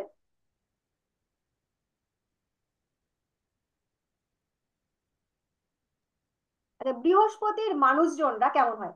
মানে আমরা এই কারকত্বগুলো দেখে তো চট করে কিভাবে বুঝবো? এই কারকত্বগুলো আমাদের মাথায় যখন থাকবে এবং আমরা যখন সামনে একজন মানুষকে পাবো, রামচান যদুমধু যেই হোক, এবং তার মধ্যে আমরা যে বৈশিষ্ট্যগুলো পাবো, বিভিন্ন রকমের বৈশিষ্ট্য, সেই বৈশিষ্ট্য থেকে আমরা চিন্তা করব যে এই মানুষটার মধ্যে কোন গ্রহের প্রভাব রয়েছে, এবং সেই প্রভাবটাকে খুঁজে পেতে গেলে আমাদের কারকত্ব মনে রাখতে হবে। যেমন আমরা এই যে। ম্যাম হ্যাঁ বলুন। ম্যাম শিল্পা কথা বলছি। হ্যাঁ হ্যাঁ। বলছি একটা জিনিস ম্যাম, যেগুলো এই যে এগুলো যে গ্রহের কারকত্বগুলো পড়ছি, হুম তো ধরুন এগুলো তো আমাদের যে বার হয়, হুম। মানে বুধ মঙ্গল একদম। যে বারগুলো হয়, সেই বারে যাদের জন্ম তাদের মধ্যেও কি এই প্রভাবগুলো থাকে? হ্যাঁ প্রত্যেকটা বার, এই যে রবি সোম মঙ্গল বুধ বৃহস্পতি শুক্র, এই প্রত্যেকটা বার প্রত্যেকটা গ্রহের জন্য। হ্যাঁ। এবং যে বারে যে মানুষজনগুলো জন্মেছে তার উপরে সেই গ্রহের একটা প্রভাব থাকে। তার মানে এই নয়, দেখো এখানে বিচারটা, মজার বিচারটা এইটাই, যে আমরা এই যে প্রত্যেকটা গ্রহের কারকত্ব পড়ছি এবং পরবর্তীকালে আমরা যখন প্রেডিকশন করব, হুম, তার মানে আমরা যখন জেনে গেলাম যে এই ব্যক্তির লগ্ন হচ্ছে বৃহস্পতি, তার মানে সে হুবহু বৃহস্পতির মানুষ হবে সেটা নয়। কারণ সে কোন রাশিতে বসে আছে, কোন অন্য রাশি তাকে দৃষ্টি দিচ্ছে, কোন অন্য শত্রু গ্রহ বা মিত্র গ্রহের সঙ্গে বসে আছে, এই সমস্ত কিছু বিচার করতে হবে। তথাপি আমরা এগুলো দিয়ে কি করতে পারি না, একটা সাধারণ ক্যালকুলেশন, ঠিক আছে? কিন্তু যখন আমরা চার্ট বিশ্লেষণ করব তখন কিন্তু শুধুমাত্র এইটুকু দিয়ে চলবে না, সেই চলাটা আরো অনেক বড়, সেটা আমরা ধীরে ধীরে শিখবো। তবুও বৃহস্পতি ম্যাম একটা কথা বলছি, হ্যাঁ। বৃহস্পতি আর বুধ হুম। একসঙ্গে থাকলে নাকি বোকা হয়। মানে এমনি আমি আমি একটা জায়গায় শুনেছিলাম বৃহস্পতি আর বুধ একসঙ্গে থাকলে অঙ্কে ভালো হয়। আবার একজন বলেছে বৃহস্পতি আর বুধ একসঙ্গে থাকলে বুদ্ধি নাশ হয়। কোনটা ঠিক ম্যাম? অনেক কিছুই এই যে যতগুলো বললেন প্রত্যেকটাই ঠিক, আবার প্রত্যেকটাই ঠিক নয়। কখন? সেটা লগ্ন সাপেক্ষে। কোন আচ্ছা। যেটা যেই কারণে আমি বললাম, যখন আমরা প্রেডিকশন করব তখন এই সবকটাই না ঘুরে ঘুরে যাবে। মানে আপনার ধরুন বাবা, হুম, আপনার বাবা আমার মামা এবং অংশুমান বাবুর কাকা, এই প্রত্যেকটাই সত্য, কিন্তু সেটা হচ্ছে দৃষ্টি সাপেক্ষে। যখন অংশুমান বাবু দেখছেন, অংশুমান বাবু ঠিক, উনি যখন দেখছেন উনি কাকা রূপেই দেখছেন, আমি দেখছি মামা রূপে দেখছেন, আপনি দেখছেন বাবা রূপে দেখছেন। তো এইগুলো যখন আলাদা হয়ে যাবে, কখন আলাদা হয়ে যাবে? যখন লগ্ন আলাদা হয়ে যাবে। যখন লগ্ন আলাদা হয়ে যাবে এই প্রত্যেকটা গ্রহের কিন্তু চরিত্র পাল্টে যাবে, এবং সেই চরিত্রটা আরো পাল্টে যাবে যখন আমরা দেখতে পারবো এই গ্রহটা কোন রাশিতে বসে আছে, কোন ভাবে বসে আছে এবং কোন গ্রহের সঙ্গে বসে আছে। সেটা আরেকটু পরের পড়াশোনা, এখন আমরা কারো করতে থাকি যে বৃহস্পতির মানুষজন তারা কেমন কেমন হয়। বৃহস্পতির মানুষজন, প্রথম কথা হচ্ছে তারা প্রকৃত জ্ঞানী হয়। মানে অনেক মানুষ দেখতে পারবেন যারা হচ্ছে জ্ঞানী হওয়ার ভরণ করে, তারা কিন্তু বৃহস্পতির মানুষ নয়। বৃহস্পতির মানুষের মধ্যে কখনো থাকবে না আমি জ্ঞানী আমাকে দেখো, এই টেন্ডেন্সির মানুষ কখনোই বৃহস্পতি নয়।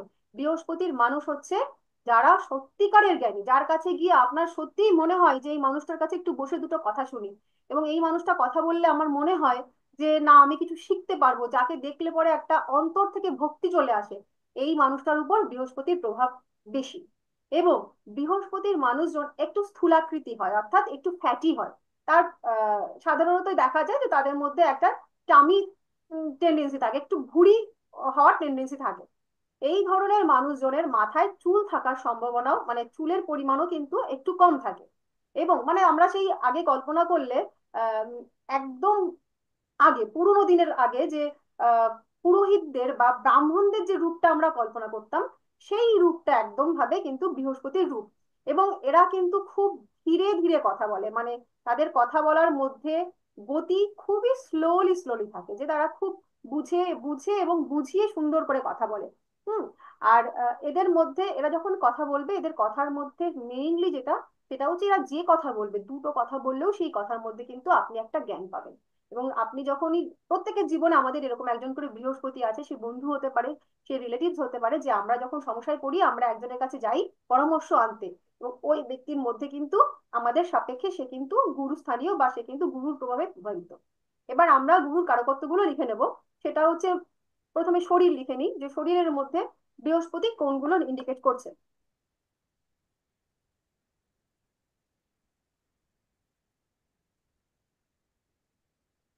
বৃহস্পতি ইন্ডিকেট করে সেই সব অঙ্গগুলো যেগুলো কিনা আমাদের শরীরের জন্য হিতকর জিনিস গ্রহণ করে।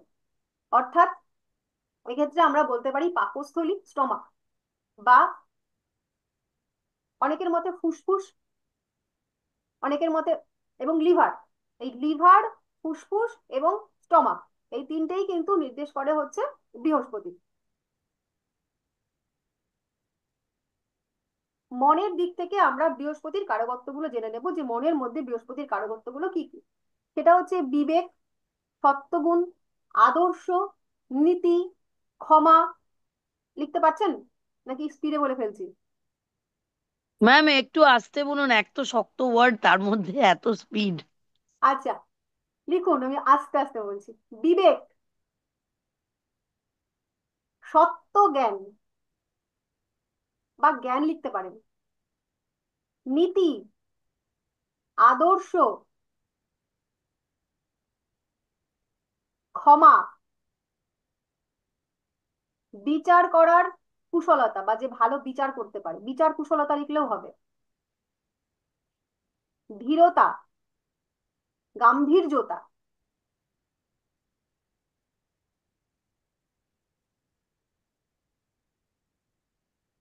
আনন্দ, দর্শন, বিজ্ঞান। বিজ্ঞান। বিজ্ঞান মানে আমরা এটা বিজ্ঞান কি বিজ্ঞান নয়, এই যে বিচারটা করি, যে এই যে একটা যে কোনো জিনিস দেখতে পাচ্ছি এবং তার মধ্যে আমরা বিজ্ঞান খুঁজছি, সেটাও কিন্তু বৃহস্পতির প্রভাব। ম্যাডাম বলছি, এখানে গাম্ভীর্য রবির থেকেও হচ্ছে, ওই বৃহস্পতির থেকেও হচ্ছে, কারকত্ব, সেক্ষেত্রে আমরা কি করে?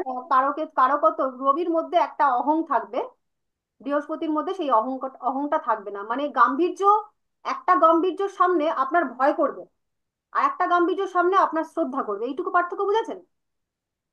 একজন মানুষ হ্যাঁ ম্যাডাম। গম্ভীর, কিন্তু হ্যাঁ তার ম্যাডাম। সামনে যেতে আপনার ভয় করছে, বা আপনার মধ্যে ইতস্ততা তৈরি হচ্ছে, হীনমন্যতা তৈরি হচ্ছে, সেই ব্যক্তি হচ্ছে রবি। আর একজন ব্যক্তি গম্ভীর, কিন্তু তার কাছে গিয়ে আপনার নিচু হতে এতটুকুও বাঁধছে না, সেই মানুষটা বৃহস্পতি। মানে ঠিক আছে ম্যাডাম। এই কারকত্বগুলো না যত পড়বেন, তখন না একের সাথে আরেকজনের রিলেট করতে পারবেন। এর মধ্যেও কিছু কারকত্ব সেম যাচ্ছে, ওর মধ্যেও কিছু কারকত্ব সেম যাচ্ছে, তবু তাদের মধ্যে সূক্ষ্ম পার্থক্য আছে, যেটা আপনারা কাজ করতে করতে বুঝে যাবেন। ম্যাডাম যেমন রাজা আর পুরোহিত সেরকম। হ্যাঁ, হ্যাঁ। হুম হুম হুম রাজার পুরোহিত, বা ধরুন রাজা এবং হুম একজন পণ্ডিত ব্যক্তি, মানে যিনি আর কি হুম। অনেক হ্যাঁ ওটা হ্যাঁ। এরকম। এবার সমাজের মধ্যে বৃহস্পতি কি কি ইন্ডিকেট করে সেগুলো একটু লিখে নেবেন। যেমন স্কুল, কিসের মধ্যে? কলেজ। হ্যাঁ, কিসের মধ্যে? সমাজে মানে আমাদের মন গেল সমাজে, সম। আচ্ছা আচ্ছা, আচ্ছা, সমাজে। প্রকৃত বিদ্বান ব্যক্তি, বৈজ্ঞানিক, দার্শনিক, বিচারক, স্কুল, কলেজ, হেডমাস্টার মশাই বা প্রধান শিক্ষক, বিধানসভা, লোকসভা, এমএলএ, এমপি, প্রধানমন্ত্রী, মুখ্যমন্ত্রী। বিধানসভা, লোকসভার পর? এমএলএ, এমপি, মুখ্যমন্ত্রী, প্রধানমন্ত্রী।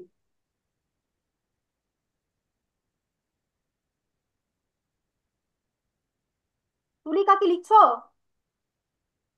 লিখো। আচ্ছা, এরপরে খাবারের মধ্যে লিখি কাঁচা হলুদ, আলু, ফ্যাট জাতীয় দ্রব্য, মানে ফ্যাট জাতীয় খাবার।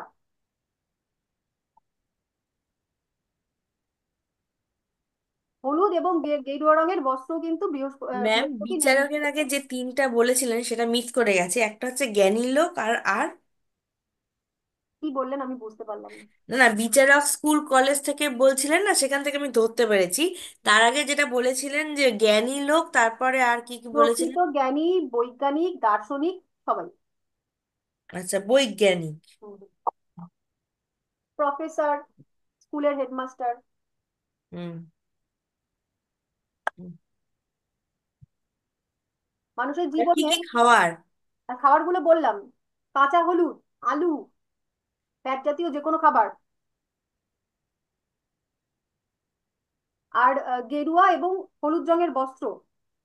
যারা দেখবেন যাদের ইয়েলো কালার পছন্দ, মানে হলুদ রঙের পছন্দ, এবং যে মানুষগুলো হচ্ছে গেরুয়া বসন পরিহিত, তার মধ্যে কিছু ভণ্ড মানুষও আছে, সেই ভণ্ড মানুষগুলো নয়, মানে যারা প্রকৃত পক্ষে পক্ষে আর কি ওই গেরুয়াটাকে ধারণ করেছেন, সেই মানুষের মধ্যেও কিন্তু বৃহস্পতির প্রভাব আছে। কারণ একটা কালার, সেটাকে কন্টিনিউয়াসলি ধারণ করার জন্য একটা মানসিকতার দরকার, এবং সেই মানসিকতাটাও কিন্তু আহ কোনো না কোনো গ্রহের দ্বারা প্রভাবিত হয়। তো যে মানুষগুলো হচ্ছে একদম মন থেকে মানসিকভাবে গেরুয়া বসন ধারণ করে ফেলেছেন, তারাও কিন্তু বৃহস্পতির দ্বারা প্রভাবিত ব্যক্তি। ম্যাম, খাবারের মধ্যে তো বৃহস্পতির মধ্যে তো মিষ্টিটাও আসে না? সুগন্ধি মিষ্টি, হ্যাঁ। হ্যাঁ। প্রচুর প্রচুর কারকত্ব আছে, আপনাদের দেওয়া আছে। তারপরেও ক্লাসের যেটুকু আমি, মানে এই অল্প সময় যতটুকু সম্ভব আমি বলে যাচ্ছি, ঠিক আছে? আচ্ছা, হয়ে গেল বৃহস্পতি। 48 থেকে 64 বছর পর্যন্ত মানুষের জীবনে বৃহস্পতির প্রভাব বেশি দেখতে পাওয়া যায়। 48 থেকে 64। হুম। আচ্ছা, এরপরে আমরা পড়বো হচ্ছে শুক্র গ্রহের কারকত্ব। সকল রকম সৌন্দর্য এবং প্রেমের গ্রহ হচ্ছে শুক্র। ম্যাম, এই 48 to 64 ইয়ার্সটা কি ম্যাম?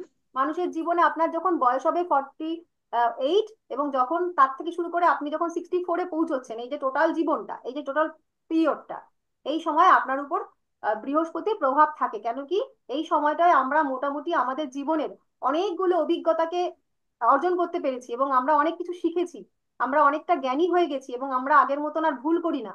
এই সময়ে আমাদের একটা স্থিত বা একটা কাম ব্যাপার চলে আসে, আমরা অনেকটা আগের থেকে ম্যাচিওর থাকি। এই বয়সটাতে ওই জন্য সব থেকে বেশি প্রভাব থাকে হচ্ছে বৃহস্পতি। তো আমরা শুক্রে চলে যাই। শুক্র, ম্যাম বলছি ম্যাম বলুন। বলছি এমএলএ এমপি যেগুলো বলে এগুলো কি রবির মধ্যেও পড়তে পড়ে হ্যাঁ পড়ে? হ্যাঁ হ্যাঁ হ্যাঁ, আমি যে বলছিলাম না, কিছু কিছু কারকত্ব দেখবেন মানে গুলিয়ে যাচ্ছে, এরও মনে হচ্ছে, তারও মনে হচ্ছে। আপনার যদি একজন মুখ্যমন্ত্রী হন, তো তার মধ্যে যেমন রবির পাওয়ার থাকতে হয়, তার মধ্যে তেমন বৃহস্পতিরও পাওয়ার থাকতে হয়। একজন প্রকৃত উম, প্রধানমন্ত্রী ধরি, প্রধানমন্ত্রী নিয়ে আলোচনা করি, প্রধানমন্ত্রীর মধ্যে যেমন আমরা রবির শৌর্যবীর্যও দেখবো, তেমনি তার মধ্যে জ্ঞানের প্রভাবটাও দেখবো। তার একটু এদিক ওদিকও আবার যদিও হয়। আচ্ছা, এবার আমরা চলে আসি শুক্রে। রবি বৃহস্পতি কমপ্লিট তো সকলে? হ্যাঁ। হ্যাঁ ম্যাডাম। হুম। শুক্রকে আমরা জানবো হচ্ছে সমস্ত সৌন্দর্যের এবং সমস্ত প্রেম, মানে জগতে যত প্রেম এবং সৌন্দর্য, তার কারক গ্রহ হচ্ছে শুক্র। হুম। এই সন্ধ্যেবেলায় আমরা যে আকাশে সন্ধ্যা তারা দেখি, এবং সকালবেলায় ভোরের আকাশে যে আমরা শুক তারা দেখি, এই দুটোই কিন্তু আসলে এক গ্রহ, সেটা হচ্ছে শুক্র গ্রহ। এবং আজ থেকে 2500 বছর আগে গ্রিক দেশের দার্শনিক, সে কিন্তু প্রথম এই সত্যতার দাবি করেছিল। সব থেকে উজ্জ্বল গ্রহের মধ্যে এই শুক্রকে ধরা হয়। শুক্র যথেষ্ট, মানে প্রচন্ড উজ্জ্বল একটা গ্রহ। হুম। আর এবার এই শুক্রকেই প্রথম বলা হয়েছিল যে শুক্র হচ্ছে আমাদের জগতে এই যে ফলিত জ্যোতিষ, এই ফলিত জ্যোতিষের প্রসার ঘটায় হচ্ছে শুক্র। তা শুক্র কি এসে জনে জনে সকলের বাড়িতে ঢুকে ঢুকে প্রচার করেছিল? না, তা নয়। কিভাবে প্রচার করেছিল? যে না, যারা যারা পৃথিবীতে আহ ফলিত জ্যোতিষের প্রসার এবং প্রচার ঘটিয়েছেন, দেখা গেছে তাদের জন্ম চার্টে তারা যখন জন্মেছে সেই সময় শুক্রের প্রাবল্যতা বেশি ছিল, মানে শুক্র তাদের জন্য স্ট্রং ছিল। বৃহস্পতি কি করে? ম্যাডাম এটা বুধেও বুধেও না যে জ্যোতিষের তারা প্রচার এবং প্রসার বুধ থেকে ইন্ডিকেশন করে। বুধ যে কোনো কমিউনিকেশন, আর জ্যোতিষের মূলত যেটা বলছি সেটা বৃহস্পতি, এই শুক্র।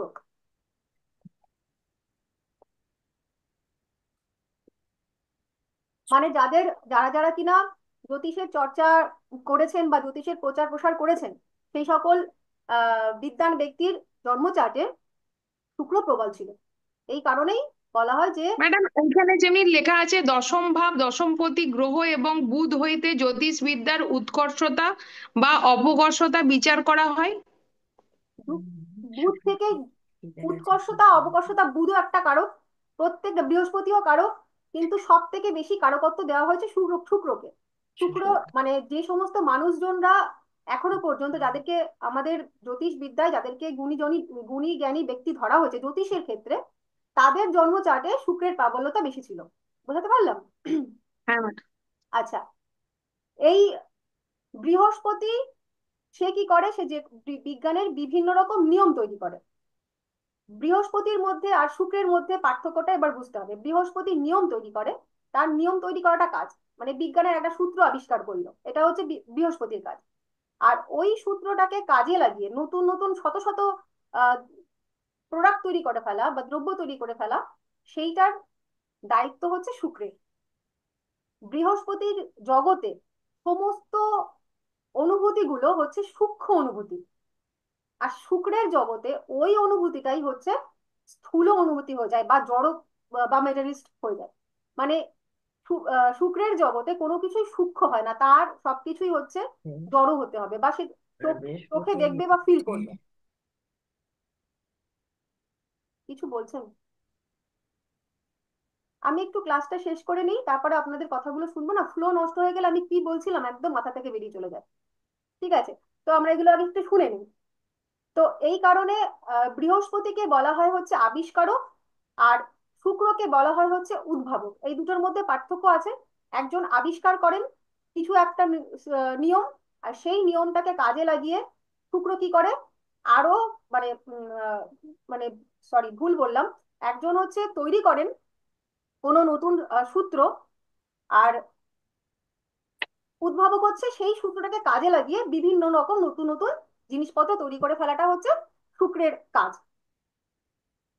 এবার আমরা জেনেছি যে দেবতাদের গুরু সে হচ্ছে বৃহস্পতি, এবং দৈত্যদের গুরু সে হচ্ছে শুক্র। শুক্র। এই দেবতারা, এই শুক্ররা কারণ শুক্রকে যে দৈত্যরা গুরু হিসাবে গ্রহণ করেছে, তার কারণ হচ্ছে এই শুক্র হচ্ছে জড় পদার্থের কারক গ্রহ। মানে তাকে সবকিছু ফিল করতে হবে, তাকে চোখে দেখতে হবে, তাকে ছুতে হবে, তবে গিয়ে সেটা শুক্র হিসাবে গণ্য হবে। মানে আমি মনে মনে অনুভব করলাম, সেটা কিন্তু শুক্র নয়। তো বৃহস্পতি সে হচ্ছে জ্ঞানী, আর শুক্র সে হচ্ছে কর্মী। আমাদের চারপাশে যত মানুষ আছি, আমরা এই যত এখানেও ক্লাস করছি, তাদের মধ্যে দুটো শ্রেণীর মানুষ আমরা পাবো। এক ধরনের মানুষ যাদের কাছে হচ্ছে জ্ঞানী সবকিছুর উপরে, তাদের ধারণা জ্ঞান ছাড়া কোনো কিছু সম্ভব নয়। যতই তুমি কর্মী হও না কেন, তোমার যদি জ্ঞান না থাকে, তাহলে তুমি কোনো কাজই সুন্দরভাবে করতে পারবে না, বা তুমি তোমার কোনো কর্মকেই ঠিকঠাক ভাবে নামাতে পারবে না। এই যে মানুষগুলো যাদের কাছে জ্ঞান সবকিছু, সমস্ত পদার্থের উপরে যার ধারণা যে সমস্ত কিছুর উপরেই হচ্ছে জ্ঞানের স্থান, তাদের জীবনে হচ্ছে বৃহস্পতির প্রভাব বেশি থাকে। কিন্তু যারা মনে করে যে শুধুমাত্র জ্ঞান থাকলেই হয় না, তুমি জ্ঞান নিয়ে বসে আছো কিন্তু সেই জ্ঞানটাকে তুমি কোনো রকম কাজে লাগাচ্ছ না, তাহলে তোমার ওই জ্ঞানটা 16 আনাই বৃথা। এই যে ধারণা, এই ধারণার মানুষ হচ্ছে শুক্রের। শুক্রের কাছে কর্মটাই সব, বৃহস্পতির কাছে জ্ঞানটাই সব। এই দুজনের মধ্যে এই যে পার্থক্যটা, একজন হচ্ছে জ্ঞানের দেব আর একজন হচ্ছে কর্মের দেব। তো শুক্রের মূল কাজ হচ্ছে সৃষ্টি করা, আর ওই শুক্রের মূল মন্ত্র হচ্ছে নৈপুণ্য বা নিপুণতা, বা একদম মানে নিখুঁত ভাবে কোনো কিছু করা। কাজ করার জন্য মঙ্গলকেও লাগে। মঙ্গলও হচ্ছে, মঙ্গলের এনার্জি ছাড়া কর্ম করা সম্ভব না। কিন্তু মঙ্গলের কাজ আর শুক্রের কাজের মধ্যে যে পার্থক্য, সেটা হচ্ছে মঙ্গলের জাতক বা মঙ্গলের ব্যক্তিকে যদি একটা কাজ করতে দেওয়া হয়, সে হচ্ছে ইমিডিয়েটলি একটা কাজ করবে, ধত্তকটা মারপেরেক দিয়ে একটা কাজ করবে। সেই কাজের কিন্তু কোনো ছিঁড়িছাড়া থাকবে না, কোনো সৌন্দর্য থাকবে না, কোনো নৈপুণ্য থাকবে না। কিন্তু ওই কাজটাই যদি শুক্রের ব্যক্তিকে দেওয়া হয়, তাহলে সে সুন্দরভাবে, নিপুণভাবে, নিখুঁতভাবে সেই কাজটা করবে। অর্থাৎ জগতে যা কিছু সুন্দর, যা কিছু নিপুণ, যা কিছু নিখুঁত, সেইগুলোর কারকত্ব কিন্তু শুক্রের। মানে আমাদের জগতে যা কিছু জড় পদার্থ আছে, ওই জড় পদার্থের মধ্যে শুক্র এমন ভাবে সেই জড় পদার্থটাকে বিকাশ করে, মানে এক টুকরো স্টোন ধরলাম, একটা পাথরের খণ্ড, সেটা একটা জড় পদার্থ, তার প্রাণ নেই। এই জড় পদার্থটাকে ছেনি বা হাতুড়ি ইত্যাদির দ্বারা মানে ঠুকে ঠুকে ঠুকে ঠুকে একটা সুন্দর মূর্তি তৈরি করা হলো। এই যে সুন্দর হলো, এই যে একটা জড় পদার্থ ছিল, তার মধ্যে একটা এমন কিছু বিকাশ ঘটানো হলো, যার যার জন্য প্রত্যেকটা মানুষ আকর্ষিত হচ্ছে তার প্রতি। এই বিকাশটা যাকে আমরা সাধারণ ভাষায় বলতে পারি সৌন্দর্য। একটা পাথর একটা সৌন্দর্যে রূপান্তরিত হলো। এবং এই সৌন্দর্য, যত রকমের সৌন্দর্য, যা কিছু ললিত কলা, এই সমস্ত কিছুর কারকত্ব কিন্তু শুক্রের। তো সেই জন্য যত রকম নিখুঁত কাজ, যত রকম নৈপুণ্যতা আছে, সেই সবকিছু কিন্তু শুক্রকে কারকত্ব দেওয়া হয়েছে। শুক্রকে বলা হয় কানা। কানা গ্রহ কেন বলা হয়, এর একটা পৌরাণিক আখ্যা আছে, সেটা আমি একটু বলি, ছোট করেই বলছি সময় শেষের দিকে। আমরা মোটামুটি সকলেই বামন অবতারের নাম শুনেছি। বামন ভগবান বিষ্ণু, তিনি বামন অবতার হিসাবে এসেছিলেন। এইবার এই বলি, বলি রাজা, বলি একজন রাজা, যে কিনা অসুরকুলের রাজা। সে এত তার মানে ক্ষমতা বৃদ্ধি পেয়েছিল যে সে স্বর্গ, মর্ত, পাতাল সবকিছু আর কি দখল করে নিয়েছিল। এবং সে মতো সেই অবস্থাতে যখন দেবতারা আর কোনো পথ খুঁজে পাচ্ছে না, তারা তখন বিষ্ণুর কাছে গিয়ে প্রার্থনা জানালে বিষ্ণু কি করেন, একজন বামন হিসাবে ধরাতলে আসেন এবং ওই বলির কাছে তিনখানা, তিন পদ, মানে তিন পা জায়গা সে আর কি প্রার্থনা করেছিল, ভিক্ষা চেয়েছিল। এবার বলি বিষ্ণুকে চিনতে পারেনি। বলি বিষ্ণুকে একজন বামন রূপে একজন, ম্যাম আপনার কথা কেটে কেটে যাচ্ছে ম্যাম। আপনারা কি শুনতে পাচ্ছেন? বাকিরা শুনতে পাচ্ছেন? হ্যাঁ। হ্যাঁ, তাহলে আপনারা হয়তো একটু হ্যাঁ নেটওয়ার্ক। ম্যাডাম। না ঠিক আছে। আচ্ছা আচ্ছা। তো এই বলি যখন ভগবান বিষ্ণুকে চিনতে পারেননি, উনি তো চেয়েছিলেন যে হ্যাঁ আমি দিয়ে দেবো। কিন্তু শুক্রাচার্য, উনি বিষ্ণুর এই ছলাকলা বুঝতে পেরেছিলেন এবং বুঝতে পেরে বলিকে তিনি বারণ করেন। বারণ করলেও কিন্তু বলি সেই কথাটা শোনেননি, মানে বুঝতে পারেননি, উনি চিনতেই পারেননি ভগবান বিষ্ণুকে। এবং উনি ভিক্ষারূপে ওই বামন অবতারের যে কোমণ্ডুল হয়, কোমণ্ডুল থেকে জল নিয়ে ভগবান বিষ্ণুর হাতে, বামনের হাতে ওই তিন পদ স্থান সেটা দান করতে যাচ্ছেন। এইরকম সময় শুক্রাচার্য কি করলো, সে এই কর্মকাণ্ডটাকে মানে বন্ধ করে দেওয়ার জন্য এই কমণ্ডলের আকৃতি জানেন তো, একটা ছোট লটা, যার এরকম একটা নলাকার একটা মুখ থাকে, ওই নলের মানে নলাকার মুখটার মধ্যে শুক্রাচার্য কি করলো, ঢুকে গিয়ে বসে থাকলো। এবার সে ঢুকে গিয়ে বসেছিল যে যদি আমি ঢুকে গিয়ে বসে থাকি, তাহলে আর জলটা পড়বে না, জলটা না পড়লে তাহলে ম্যাডাম মাছির উপরে ঢুকেছিল না? হ্যাঁ ম্যাডাম মাছি রূপে ঢুকেছিল না? হ্যাঁ, যে হ্যাঁ। রূপে ঢুকুক সে ঢুকে বসেছিল। আর তখন ভগবান বিষ্ণু তো বুঝতেই পেরেছিলেন যে কি কার কর্মকাণ্ডটা হচ্ছে।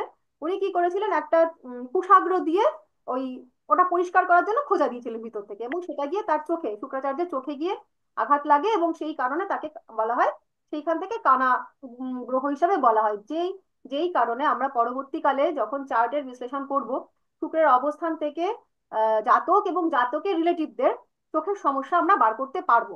এবার আমরা চট করে শুক্রের কারকত্বগুলো লিখে নিই যে কি কি সে ইন্ডিকেট করছে। প্রথমে লিখে দিই যে মনের মধ্যে শুক্র কি কি ইন্ডিকেট করছে। ইন্দ্রিয় গ্রহণীয় যত রকম সুখ, সেই সুখের কারকত্ব হচ্ছে শুক্রের। ইন্দ্রিয় অনুভূত সুখ, এই ক্ষেত্রে আমি একটা ছোট্ট করে জিনিসটা বুঝাই। এই ইন্দ্রিয় অনুভূত সুখের কারক হচ্ছে শুক্র। এইটা একটুখানি আপনার ইনভার্টেড কমার মধ্যে একটু লিখে রাখুন, এটা খুব ভালো একটা জিনিস। সেটা হচ্ছে ইন্দ্রিয় অনুভূত সুখের কারক সে শুক্র, ইন্দ্রিয় অনুভূত দুঃখের কারক সে শনি। শনি। শনি। ইন্দ্রিয় অনুভূত আনন্দের কারক বৃহস্পতি। ম্যাম একটু আসতে বলুন ম্যাম, লিখবো আমি। আমরা আপনারা পরে রেকর্ডেড পেয়ে যাবেন, তখন থেকে সব আবার হ্যাঁ, লিখলে লিখে নেবেন। আমাদের তো ক্লাস শেষের দিকে, আসতে বললে আমি শেষ করতে পারবো না। হ্যাঁ, অলরেডি 9:30-র কাছাকাছি বেজে গেছে ক্লাস। মানে মনে করুন, ইন্দ্রিয়ের যে অনুভূতি, মানে কেউ আমাকে স্পর্শ করলো, এই যে ফিল হলো, এই ফিলের কারকত্ব হচ্ছে চন্দ্র এবং রাহুর। ফিল করার পরে আনন্দ হলো, সেই আনন্দের কারকত্ব হচ্ছে বৃহস্পতির। সুখ হলো, সেই সুখের কারকত্ব হচ্ছে শুক্রের। এবং দুঃখ হলো, সেই দুঃখের কারকত্ব হচ্ছে শনি। এইটুকু লিখে শোনো। নিন।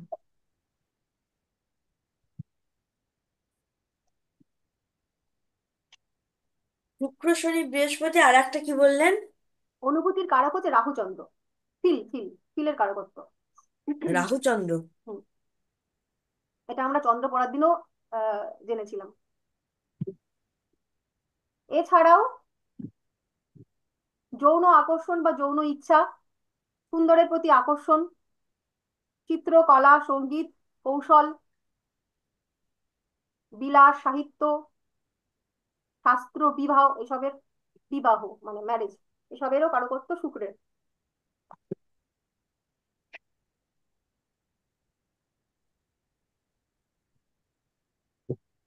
শরীরের মধ্যে প্রাণবন্ত কোষ, পুরুষের স্পার্ম, চোখ, ইউরিনাল ট্রাক, গলা, গাল মানে মুখমণ্ডল, গর্ভাশয় এবং থুতনি।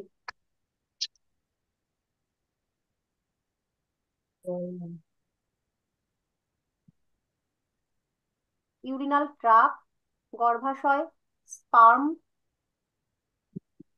গাল, গলা এবং থুতনি। সৌন্দর্য প্রথমত আমরা যে কোনো মানুষের সাধারণ হিসাবে সৌন্দর্য বলতে প্রথমে তার মুখে দেখি, মুখটা দেখি, মুখটা দেখে ভালো লাগলে আমাদের সুন্দর লাগে। সূক্ষ্ম বিচারে যাচ্ছি না, স্থূলভাবে। তো তাই জন্য মুখের মধ্যেই সৌন্দর্যটা প্রথম খেলা করে, এবং তাই জন্য মুখটাকে বা এই সম্পূর্ণ এই মুখমণ্ডলটাকেও শুক্রের কারকত্বের মধ্যে ধরা হয়। বোঝা গেল? এবার বাহ্য জগতে লিখে নিন। সঙ্গীতজ্ঞ, সঙ্গীতের মানে মিউজিক ইনস্ট্রুমেন্ট, সুন্দর সজ্জা বা বিছানা, মেকআপের ইনস্ট্রুমেন্ট, যা কিছু মেকআপ মেকআপ করতে গিয়ে যা কিছু লাগে, মেকআপ আর্টিস্ট, অভিনেতা, অভিনেত্রী, সঙ্গীতজ্ঞ, মূর্তিশিল্পী,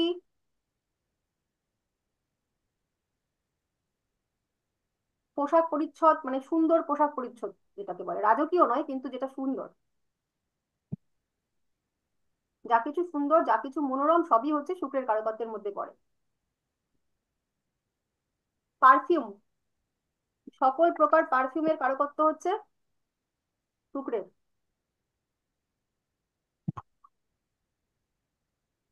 চিত্রশিল্পী, ভাস্কর্য শিল্পী,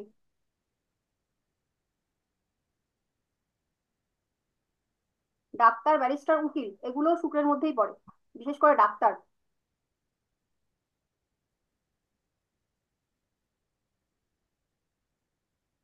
এবং খাবারের মধ্যেও সুগন্ধি খাবার, সুগন্ধি মিষ্টিও, যেই হ্যাঁ সমস্ত ঠিক। খাবারগুলোর মধ্যে এসেন্স ইউজ করা হয়, মানে গন্ধ ইউজ করা হয়, সেই সকল খাবারকেও কিন্তু শুক্র ইন্ডিকেট করে। যেমন আমরা বিরিয়ানি খাই, বিরিয়ানির মধ্যে বিভিন্ন রকম এসেন্স দেওয়া হয়। এই বিরিয়ানিটা হচ্ছে রাহু শুক্রের কম্বিনেশন, কারণ ওর মধ্যে আহ ঝাল মশলা মাংসও রয়েছে। এই জন্য বিরিয়ানি খাবারটা কিন্তু, আর আজকের জগতে মানে এই সময়টা তো রাহু এবং শুক্র কেন্দ্রিক, এবং খাবারটাও কিন্তু সেই রাহু এবং শুক্র কেন্দ্রিকই চলছে। খাবারটা ম্যাক্সিমাম জায়গাতেই আমরা বাইরে কোথাও খেতে গেলে রেস্টুরেন্টটাও কিন্তু শুক্রেরই কারকত্বের মধ্যে পড়ে। এবং বিরিয়ানিটাও কিন্তু বাইরের খাবারের সঙ্গে বিরিয়ানি খাচ্ছি, এটাও কিন্তু ভীষণ কমন। আচ্ছা, চোখের সৌন্দর্য, একজন মানুষ গায়ের রং সে তার কালো হতে পারে, সে খাটোও হতে পারে, তার সুঠাম বডি নাও হতে পারে, কিন্তু একটা মানুষকে দেখার সঙ্গে সঙ্গে একটা মুগ্ধতা তৈরি হয়। এরকম প্রচুর মানুষ আছে যাদেরকে আমরা তথাকথিত ভাবে ওই রকম সুন্দর বলবো না, মানে সে 6 ফুট লম্বা, তার টিকালো নাক, তার বড় বড় আঁকা চোখ, এরকম না। তারপরেও কিছু কিছু মানুষ আছে যাদেরকে দেখলেই মনে হয় যেন আটকে গেলাম, একটা আকর্ষণ অনুভব হয়। এই যে আকর্ষণ, এই এই যে মানুষটার মধ্যে এইরকম আকর্ষণ তৈরি হয়, সেই মানুষটার মধ্যে কিন্তু শুক্রের কারকত্ব, মানে শুক্রের প্রভাব ভীষণ পরিমাণে থাকে। এবং এই যে মানুষগুলোর চোখগুলো ভীষণ সুন্দর, যাদের মানে চোখের দিকে তাকালে মনে হয় তাকিয়ে থাকি, সেই মানুষগুলোর চোখটাও কিন্তু বেসিক্যালি শুক্রের কারকত্বের মধ্যে পড়ে।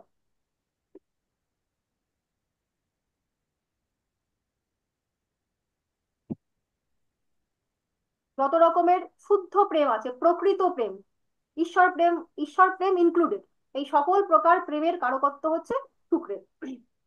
সুপ্ত প্রেম, শুদ্ধ প্রকৃত, প্রকৃত প্রেম। হ্যাঁ, যেটার মধ্যে লাস্ট নেই, লাস্ট চলে আসলেই সেটা রাহু হয়ে যাবে।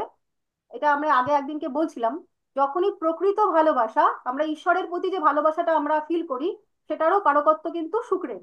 কিন্তু এই ভালোবাসা যখন ভোগ, এই ভালোবাসায় যখন ভোগ চলে আসবে, মানে যেই ভোগটা আর শুদ্ধ রইলো না, ওই যেগুলোকে আমরা আহ অবৈধ বলে আখ্যা দিচ্ছি, সেইটা কিন্তু আর শুক্রের মধ্যে পড়ছে না, তখন কিন্তু সেই প্রেমটা চলে যাচ্ছে রাহুর মধ্যে। কিন্তু যতক্ষণ কোনো প্রেম শুদ্ধ প্রেমে থাকছে, তখন সেই প্রেমের কারকত্ব হচ্ছে শুক্রের।